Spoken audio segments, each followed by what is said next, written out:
తులసి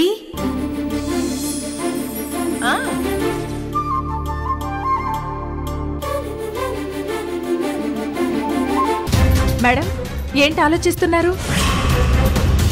నన్ను పంపించేద్దామనా డిసైడ్ అయిపోతున్నారా ఏంటి? చెప్పండి మేడం, మీ ఇష్టం, నేను వెళ్ళిపోతాను. No no chance. నువ్వు ఇంకా ఇక్కడే చాలా రోజులు పని చేయాలి. వెళ్ళి పని చూసుకో. అలాగే మేడం, అలాగే అలాగే అలాగే చేస్తాను. అలాగే కానివ్వండి.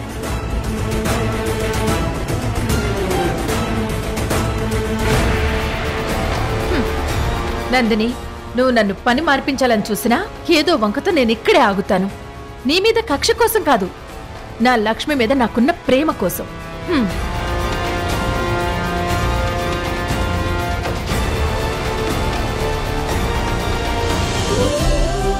ఏంటి లక్ష్మి, ఏంటి? అత్తయ్య, నాకొక నిజం చెప్తారా? ఏంటి లక్ష్మి నువ్వు? నేనెప్పుడైనా నీతో అబద్ధం చెప్పానా? నాతో మీరెప్పుడు అలా చెప్పరు అత్తయ్య. నందిని విషయంలో నాకు డౌట్ వచ్చింది. అది తెలుసుకోవాలనిపించింది. ఏంటో అడుగు లక్ష్మి.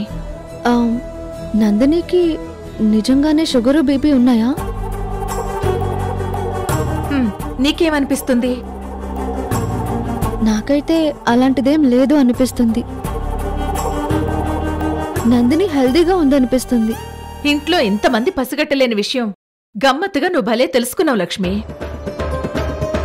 అన్నట్టు నీకు డౌట్ ఎలా వచ్చింది? కొన్ని విషయాలు నేను గమనించానత్తయ్య. ఏంటవి? షుగర్ లెవెల్స్ తగ్గాలని, బ్లడ్ ప్రెషర్ తగ్గించాలని మీరు సాల్ట్ స్వీట్ లేని ఐటమ్స్ అన్ని తయారు చేసి కాకరకాయ జ్యూసు, గోధుమ గడ్డి జ్యూసు, అన్ని రకాల ఐటమ్స్ డైట్గా మార్చి నందినికి ఇష్టమైన ఫుడ్ అంతా దూరం పెట్టాలని చూశాను. అలాగే నందినికి ఇష్టమైన గులాబ్ జాములు నందినియే తినడం మీరు చేయడం చూశాను. ఓ, చూసేసావా? అందుకే నీకు డౌట్ వచ్చింది. అర్థమైంది లక్ష్మి. ఇప్పుడు కూడా నీ దగ్గర దాచేదేముంది చెప్తాను.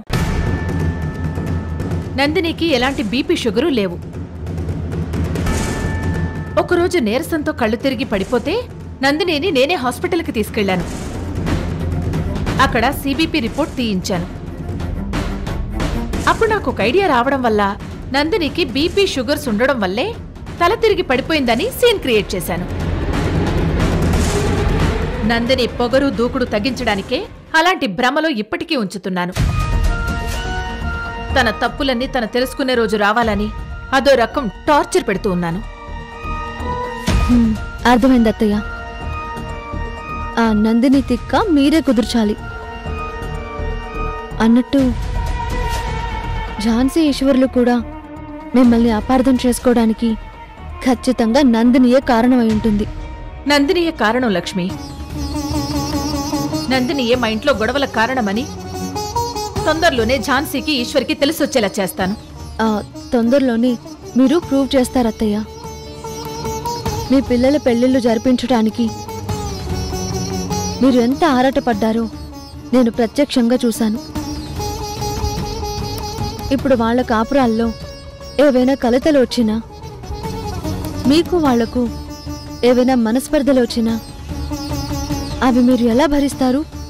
అవును లక్ష్మి, నా ముగ్గురు కొడుకులే కాదు, నా కోడళ్ళు కూడా నా పిల్లలే.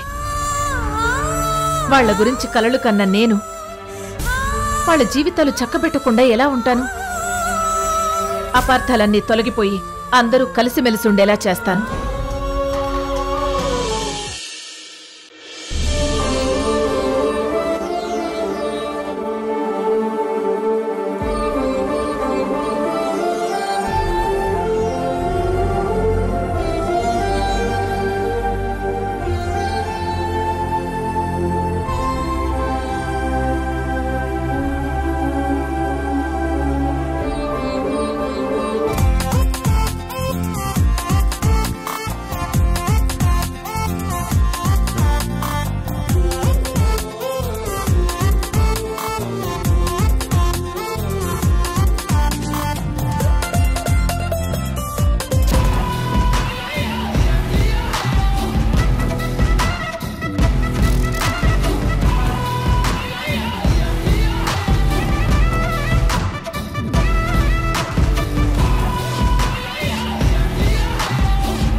మా ఫస్ట్ నైట్ జరిగిపోయింది. 10 నెలలు తిరిగేలోపు పండంటి బిడ్డని మా చేతుల్లో పెట్టాలి.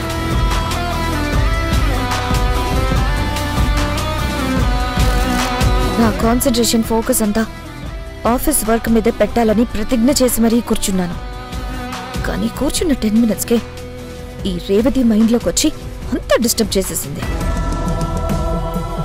నా ఈగో హర్ట్ చేసిన రేవతి నాకు జీవితాంతం శత్రువే. ఇంట్లో ఎలాగో సరైన కౌంటర్ ఇవ్వలేకపోయాను. ఇక్కడ కూడా ఇవ్వకపోతే నెత్తిన కూర్చుంటుంది. నన్ను ఇంకా ఇంకా హర్ట్ చేస్తుంది. ఇప్పుడు ఈ రేవతిని ఏం చేయాలి?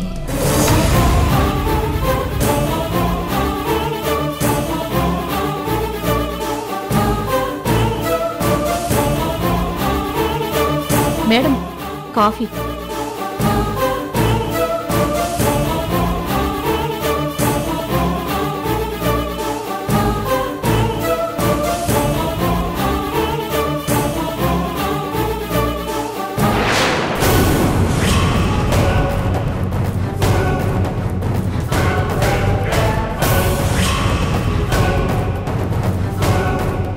ఈ రేవతిని అవమానించడానికి, నా ఈగో సాటిస్ఫై చేసుకోవడానికి గుడ్ ఐడియా ఇదే.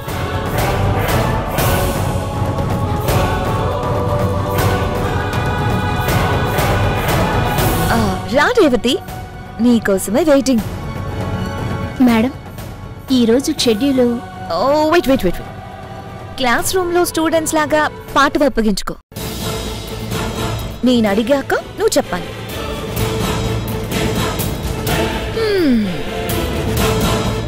అక్కడేమో ఇంటి పెద్ద కోడలు, ఇక్కడేమో నా పర్సనల్ అసిస్టెంట్.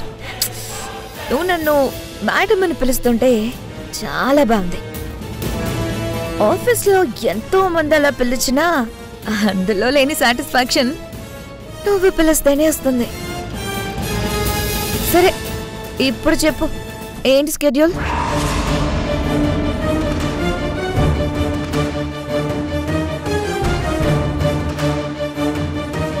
11 AM ఒక వీడియో కాల్ ఉంది మేడం. 12:30కి ఒక క్లయింట్తో మీటింగ్ ఉంది. పోస్ట్ లంచ్ ఒక ప్రాజెక్టుకు, దానికి సంబంధించి పవర్ పాయింట్ ప్రజెంటేషన్ ఉంది మేడం. Very good.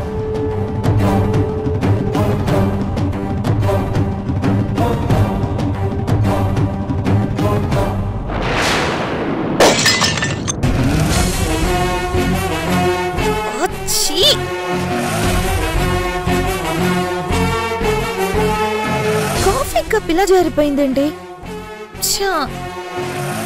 మొత్తం హీల్స్ మీద కూడా ఒలిగింది. ఓ, ఇప్పుడు అర్జెంటుగా ఎండి గారిని కలవాలి. ఇప్పుడు ఏం చేయాలి? వేర్ ఫుడ్ తో వెళ్ళలేను కదా. రేవతి, నా heels clean చేసేవు.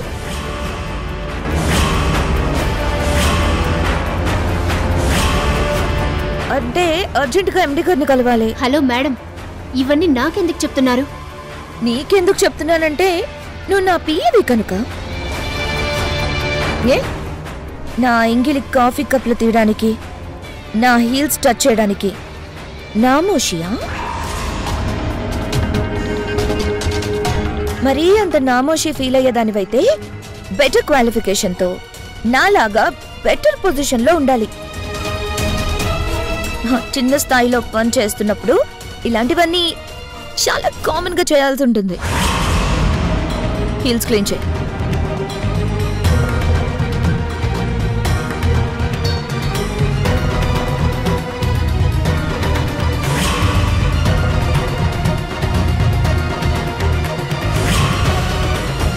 Come on, clean చేయి Revathi. 1 minute madam.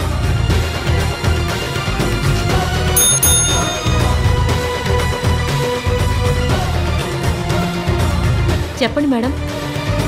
Parvathamma, madam గారు కాఫీ తాగుతుంటే పొరపాటున కప్పు జారి కాఫీ చెప్పుల మీద ఒలికింది.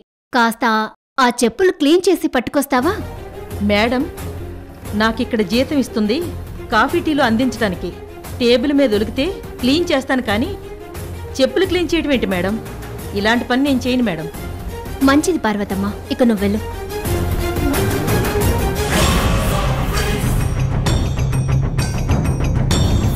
విన్నారు కదా మేడం, టీ కాఫీలు అందించే పార్వతమ్మే మీ హీల్స్ ముట్టుకోవడానికి ఇష్టపడట్లేదు. అలాంటిది నాకు మీరీ పని చెప్తున్నారు. అది కూడా కావాలని కాఫీ ఒలకబోసి. కావాలనా? అవును మేడం, ఈ చీప్ ట్రిక్స్ అన్నీ మాకు తెలుసు.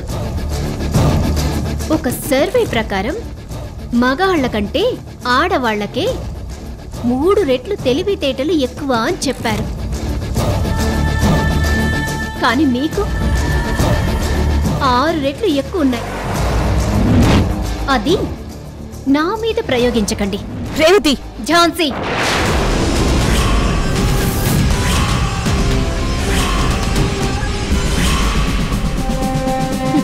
గట్టిగా అరవకు. నువ్వు నన్ను అందరి ముందు పేరు పెట్టి పిలిస్తే నా గౌరవమేమీ పోదు. నేను నిన్ను పేరు పెట్టి పిలిస్తే నీ గౌరవం పోతుంది. ఏంటి? కింది స్థాయి పై స్థాయా? ఎవరు ఏ స్థాయి ఉద్యోగంలో ఉన్నా వాళ్ల పనిని బట్టి వాళ్లకి విలువివ్వాలి. గౌరవంగా చూడాలి. డిగ్నిటీ ఆఫ్ లేబర్ అన్న సెన్స్ మిస్ అయ్యి ఎలా పడితే అలా మిస్బిహేవ్ చేయకు. వెళ్ళి నీ హీల్స్ నువ్వే క్లీన్ చేసుకో.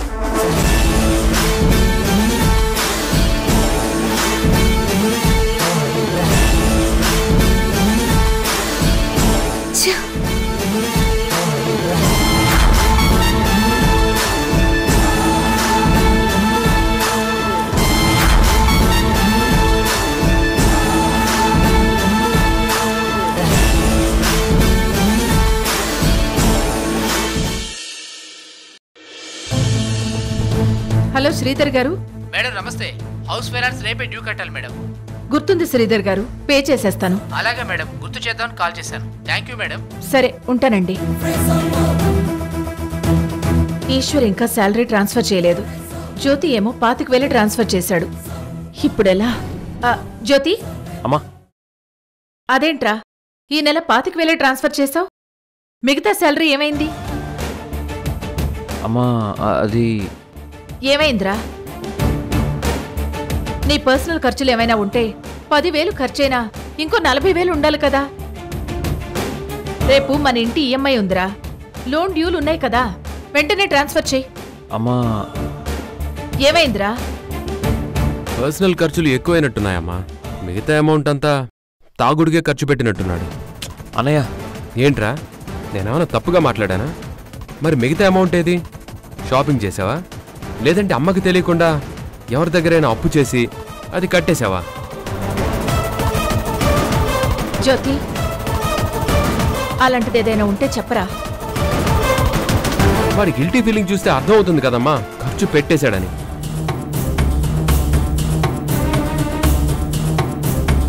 ఇదిగోమ్మా నా శాలరీ మొత్తం 30,000. అన్నట్టు ఈశ్వర్ ట్రాన్స్ఫర్ చేశాడమ్మా? ఇంకా లేదురా, అయినా వాడు నాతో మాట్లాడటమే మానేశాడు కదా. మాట్లాడకపోవడం పక్కన పెడితే ఈ పాటికి ట్రాన్స్ఫర్ చేయాలి కదమ్మా. ఈశ్వర్, ఈశ్వర్! ఏంటన్నయ్య? ఈశ్వర్, నీ శాలరీ ఇంకా అమ్మ అకౌంట్కి ట్రాన్స్ఫర్ చేయలేదంట. రేపు ఈఎంఐ ఉన్న సంగతి మర్చిపోయావా? గుర్తుందన్నయ్య. మరి చెయ్యాలి కదా. ఝాన్సీ, ఝాన్సీ! వస్తున్నాను.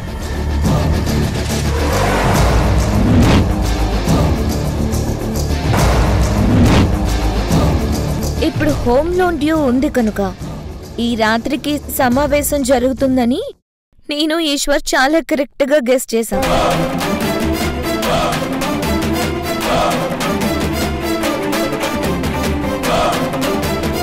ఇదిగోండి. ఝాన్సీ, క్యాష్గా ఇవ్వమని ఈశ్వర్ని ఇక్కడెవరూ అడగలేదు. అకౌంట్ ట్రాన్స్ఫర్ చేస్తే సరిపోతుంది కదా. ఇక మీదట ఇలాంటి ట్రాన్స్ఫర్స్ ఉండవండి. అన్నట్టు ఈ కవర్లో ఎంత క్యాష్ ఉందనుకుంటున్నారు? ఎంతుంటాయి? శాలరీ మొత్తం ఉండాలి. శాలరీ మొత్తం కాదు రేవతక్కాయ్, 25,000 మాత్రమే ఉన్నాయి.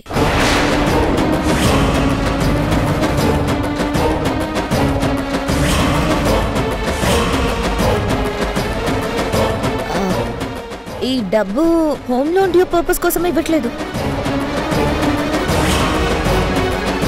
ఈ హోమ్ లో మేము ఉంటున్నాం కనుక రెంట్ పే చేస్తున్నాం.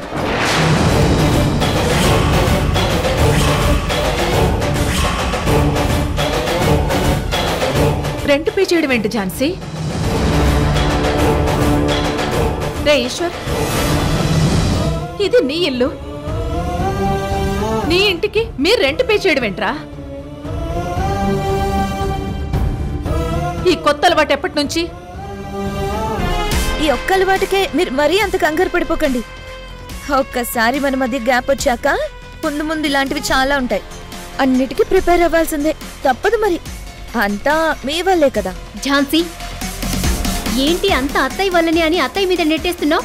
హాస్పిటల్లో జరిగిన ఒక్క పొరపాటు కారణం వల్ల కొత్తగా ఇంట్లో ఇన్ని సమస్యలు సృష్టిస్తున్నావు. నేనేం సృష్టిస్తున్నాను? ఆల్రెడీ ఇంట్లో మరో కుంపటి పెట్టి వేరుగా వండుకుంటున్నావు.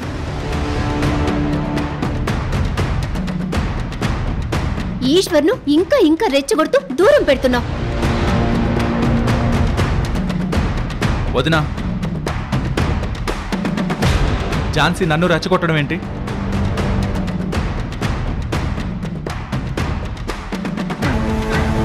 ఎవరేంటో అర్థమయ్యాక నేనే దూరంగా ఉన్నాను.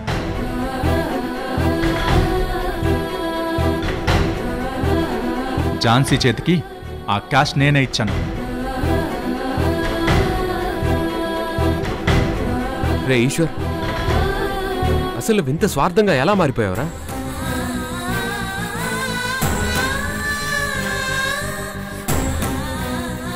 ఇంటి డ్యూ 1,50,000 కట్టాలి. మన ముగ్గురికి వచ్చిన శాలరీలు అమ్మ అకౌంట్కి ట్రాన్స్ఫర్ చేయడం మన అలవాటు. తర్వాత మనకు ఏదైనా అవసరం అయితే అమ్మని అడిగి తీసుకునేవాళ్ళం. ముందు అమ్మ అకౌంట్కి ట్రాన్స్ఫర్ చేయి. చేయలేనన్నయ్య.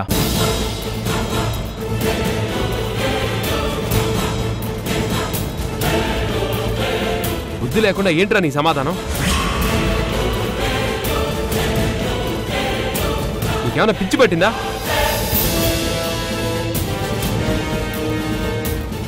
ఇంటి డ్యూ కట్టడం మన బాధ్యత.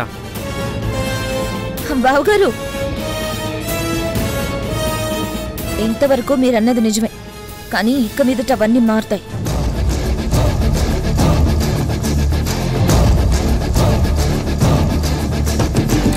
మేమింట్లో అద్దెకున్నట్టే ఉన్నాం.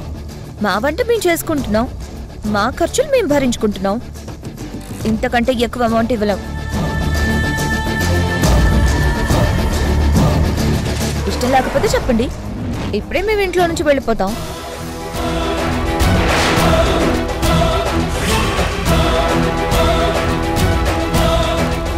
వెళ్ళిపోమంటావా అన్నయ్య?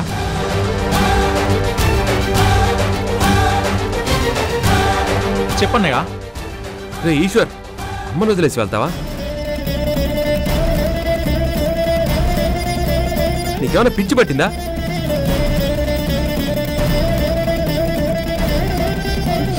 రే విష్ణు, అనవసరంగా మీరు గొడవ పడకండ్రా. అందరూ కలిసి ఉండాలని నేను కోరుకుంటుంటే ఈ గొడవలేంట్రా?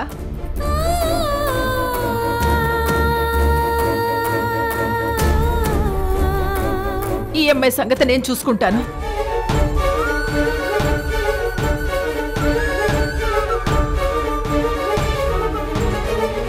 మీరు వెళ్ళి ప్రశాంతంగా పడుకోండి. వెళ్ళండి, వెళ్ళండి రా.